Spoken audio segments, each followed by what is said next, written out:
چاہتا تھا جگہ وہی نکل آئی ہے، میں حافظ بھی نہیں ہوں. یہ دیکھیں جو پڑھنے والا تھا نا جگہ وہی نکل آئی ہے. یہ دیکھ رہے ہیں آپ. فرمایا وَعِبَادُ الرَّحْمَنِ الَّذِينَ يَمْشُونَ عَلَى الْأَرْضِ هَوْنًا وَإِذَا خَاطَبَهُمُ الْجَاهِلُونَ قَالُوا سَلَامًا وَالَّذِينَ يَبِيتُونَ لِرَبِّهِمْ سُجَّدًا وَقِيَامًا. یہ آیت نمبر 63 اور 64. انسان کی پہچان کے 3 طریقے ہوتے ہیں دنیا میں. نمبر 1 یا پہچان ہوتی ہے رفتار کے ساتھ، چلنے والے بندے کو دیکھ کر دوسرے اندازہ لگا لیتے ہیں کس مزاج کا بندہ آ رہا ہے. یا پہچان ہوتی ہے رفتار کے ساتھ، یا پہچان ہوتی ہے گفتار کے ساتھ، بولنے کے ساتھ پہچان ہوتی ہے. اگر رفتار اور گفتار سے پہچان نہ ہو پھر انسان کی پہچان کردار سے ہوا کرتی ہے. اللہ نے تینوں باتیں انہی دونوں آیتوں میں بیان کر دی ہیں. فرمایا وَعِبَادُ الرَّحْمَنِ الَّذِينَ يَمْشُونَ عَلَى الْأَرْضِ هَوْنًا. رحمان کے پیارے بندے، مقبول بندے، اللہ کے محبوب بندے زمین پر چلتے ہیں بڑی عاجزی کے ساتھ، آکڑ نہیں، فخر نہیں. یہ ہے رفتار. وَإِذَا خَاطَبَهُمُ الْجَاهِلُونَ قَالُوا سَلَامًا. اگر کوئی نادان بندہ، ان کی شان اور مقام سے ناواقف بندہ ان سے الجھنے لگے، باسو باسا کرنے لگے، قالوا سلاما. یہاں سلام تسلم سے ہے. جواب کے اندر اللہ کے پیارے بندے ایسی بات کہتے ہیں جس سے شرارت پیدا نہ ہو. اور نمبر 3 ان کا کردار وَالَّذِينَ يَبِيتُونَ لِرَبِّهِمْ سُجَّدًا وَقِيَامًا. رحمان کے پیارے بندے رات گزارتے ہیں سجدے کی حالت میں، قیام کی حالت میں، اللہ کے قرآن کی تلاوت میں. حضرت حسین رضی اللہ تعالیٰ عنہ نے بھی آدھی رات کا وقت ہے، تہجد کی نماز میں قرآن کی تلاوت شروع کر دی. ساتھ گھوڑا کھڑا ہوا تھا، جہاد میں کام آنے والا گھوڑا. حضرت حسین کی زبان پر سورۃ الکہف جاری ہو گئی. الحمدللہ. باس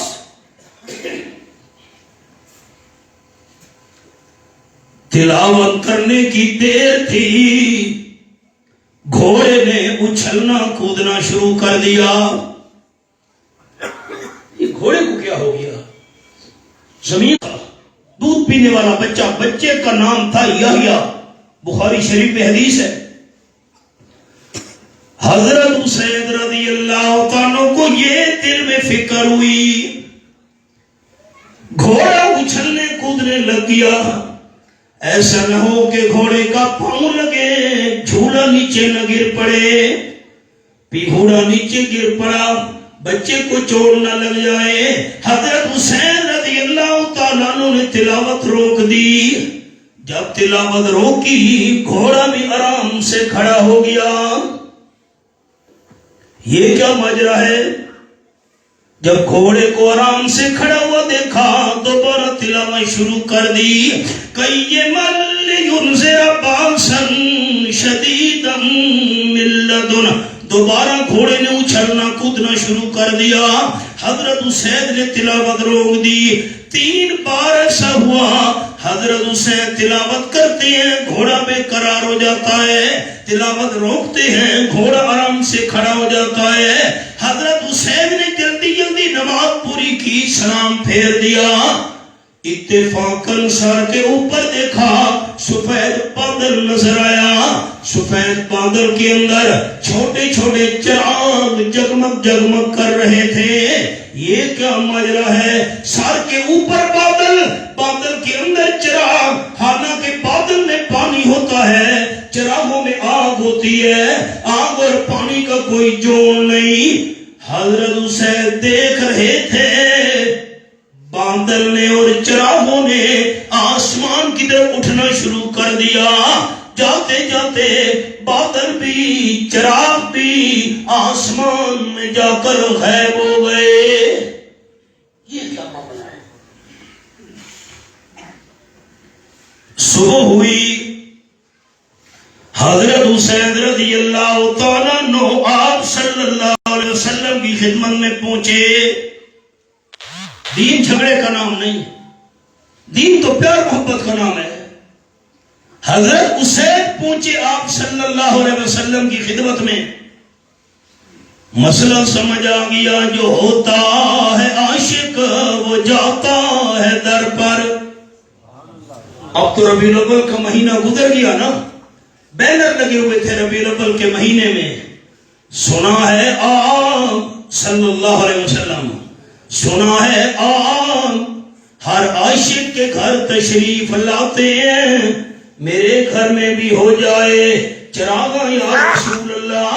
نانا میرے بھائی آمنہ کے لال صلی اللہ علیہ وسلم نے عاشقوں کے پاس چل کر نہیں آنا ہوتا تھا، بلکہ قانون یہ ہے کہ جو ہوتا ہے عاشق وہ جاتا ہے در پر.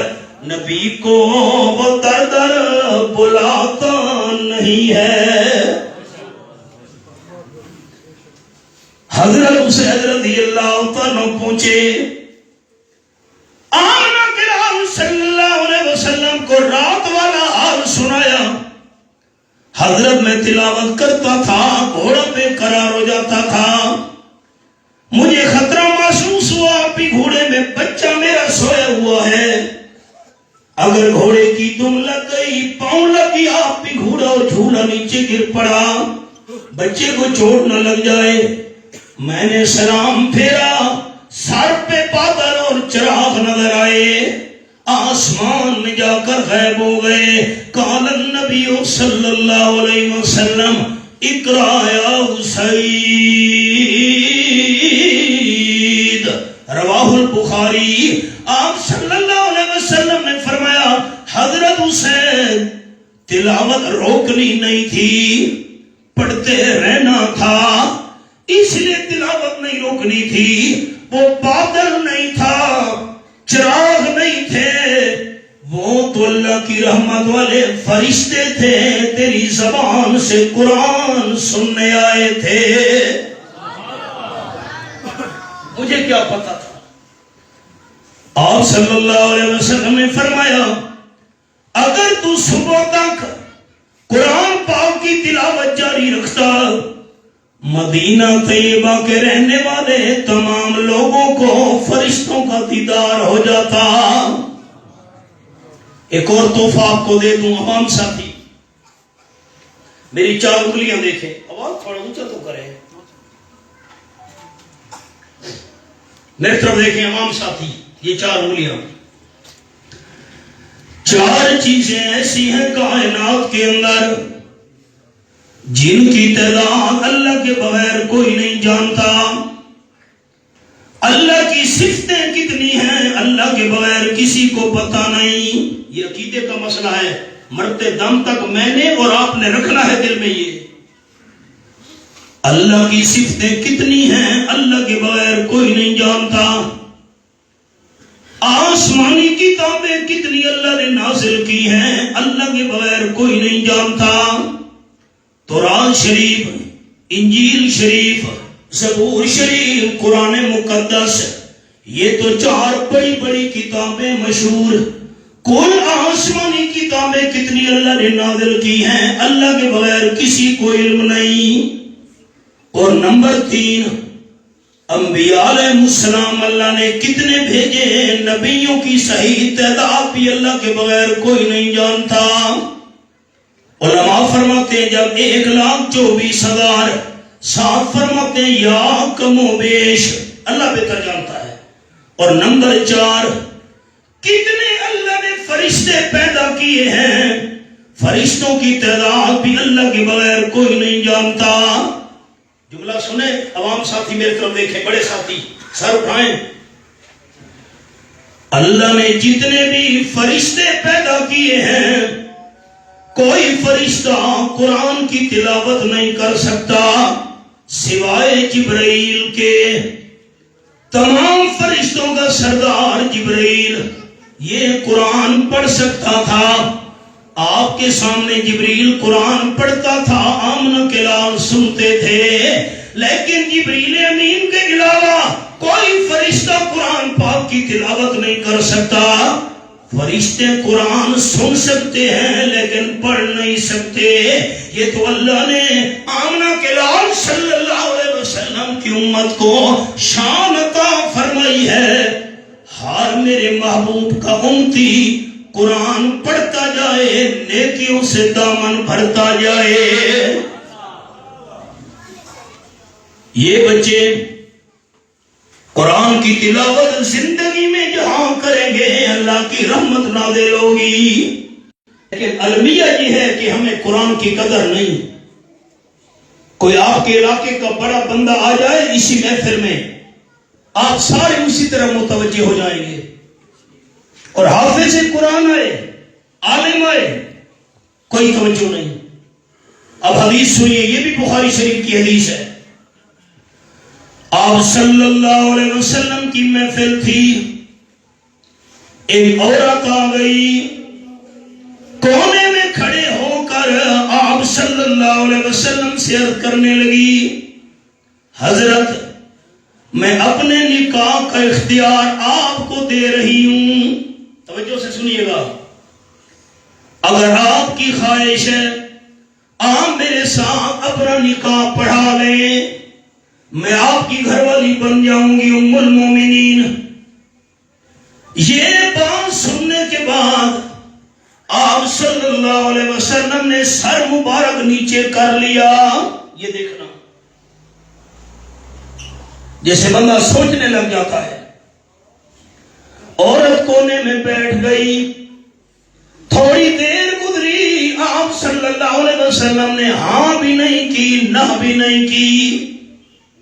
ایک غریب سا بھی کھڑا ہو گیا، عرض کرنے کا، حضرت اگر آپ کو نکاح کی ضرورت نہیں، میں غریب آدمی ہوں، اس عورت کا میرے ساتھ نکاح کر دیجئے.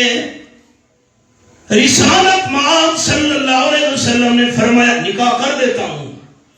اپنے نکاح کا اختیار اس نے مجھے دے دیا ہے، لیکن میرا صحابی یہ بتا حق مار میں کیا چیز دے گا. اس نے کہا حضرت میرے پاس کوئی حق مار میں دینے کے لیے چیز نہیں، سونا نہیں، چاندی نہیں، پیسہ نہیں، مال نہیں. ساقی کوثر صلی اللہ علیہ وسلم نے فرمایا اپنی برادری اور قبیلے والوں کے پاس جا، ان کے گھروں میں جا کر چکر لگا، حق مار کا انتظام کر کے آ، اس عورت کا تیرے ساتھ نکاح پڑھ دیتا ہوں. صحابی چلا گیا. تھوڑی دیر کے بعد ساری برادری کے گھروں سے چکر لگا کر واپس آیا. عرض کرنے لگا واللہ ما وجدت شیئا، اللہ کی قسم حضور جس طرح میں غریب ہوں، میری برادری اور قبیلے والے بھی غریب اور مسکین ہیں. حق مار میں دینے کے لیے مجھے کوئی سونا، کوئی چاندی، کوئی پیسہ نہیں ملا. بھائی نکاح کیسے کریں گے؟ اچھا یہ بتا، وَلَوْ خَاتَمًا مِّنْ حَدِيدٍ، اگر تیرے پاس کوئی لوہے کی انگوٹھی ہے، لوہے کی انگوٹھی دے دے، اسی حق مار پر میں تیرا نکاح پڑھ دیتا ہوں عورت سے. غریب صاحبی نے کہا حضرت میرے پاس تو لوہے کی انگوٹھی بھی نہیں. بھائی نکاح کیسے کریں گے؟ حضرت یہ میرے پاس چادر ہے، میرے ہاتھ دیکھیں سارے بھائی، بڑے سالوں کے بعد میں حاضر ہوا، پھر کیا پتا میری زندگی وفا نہ کرے. یہ میرے پاس چادر ہے حضرت، میں چادر کے 2 ٹکڑے کر دیتا ہوں، آدھا ٹکڑا حق مار میں دے دیتا ہوں، آدھا خود استعمال کروں گا. آپ نے فرمایا نہیں، چادر کا آدھا ٹکڑا حق مار میں نہیں لگ سکتا، آدھے ٹکڑے کے ساتھ تیرا بھی جسم نہیں ڈھانپا جائے گا، آدھے چادر کے ٹکڑے سے اس کا جسم بھی نہیں ڈھانپا جا سکے گا. آدھے چادر کے ٹکڑے سے کام نہیں بنتا. صحابی نا امید ہو کر پریشان ہو کر آپ کی محفل سے نکلا، جا رہا تھا. رحمت کائنات صلی اللہ علیہ وسلم تو بڑے شفیق اور مہربان تھے. یہ میرے سامنے 11واں پارہ، سورت کا نام سورت التوبہ. فرمایا لقد جاءکم رسول من انفسکم عزیز علیہ ما عنتم حریص علیکم بالمؤمنین رؤوف رحیم. آیت نمبر 128 سورت التوبہ 11واں پارہ میں نے انگلی رکھی ہوئی ہے. ایمان والوں کے ساتھ آپ صلی اللہ علیہ وسلم بڑے شفیق تھے، بڑے مہربان تھے. آپ نے فرمایا میرے صحابہ کرام کی جماعت، وہ غریب صحابی مایوس ہو کر جا رہے، اسے واپس بلاؤ. صحابہ نے کہا واپس آ، حضور بلا رہے ہیں. واپس آ گیا. بیٹا آپ بیٹھ جائیں نا، میری توجہ خراب ہوتی ہے. واپس آ گیا. سوال سنیے بیٹا، وفات کرام آپ کی میری طرف دیکھیں. قال النبی صلی اللہ علیہ وسلم ماذا معك من القرآن او کما قال النبی صلی اللہ علیہ وسلم رواہ البخاری. آپ نے فرمایا میرے غریب صحابی یہ بتا تجھے قرآن کی کتنی آیتیں اور صورتیں یاد ہیں؟ صحابی نے عرض کی حضرت یہ آیت یاد ہے، یہ صورت یاد ہے، یہ حصہ یاد ہے، یہ مقام قرآن کا یاد ہے. قال النبی صلی اللہ علیہ وسلم قد زوجتک بما معك من القرآن او کما قال النبی صلی اللہ علیہ وسلم. آپ نے فرمایا میرے غریب صحابی تجھے قرآن کی جتنی آیتیں اور صورتیں یاد ہیں، یہی آیتیں اور صورتیں بیوی کو یاد کرا دینا. اسی حق مار پر میں آمنہ کا لال تیرا نکاح پڑھ دیتا ہوں. قرآن ہے. اب پتہ نہیں آپ میری سرکی کا شعر سمجھیں گے کہ نہیں، میں سنا دیتا ہوں.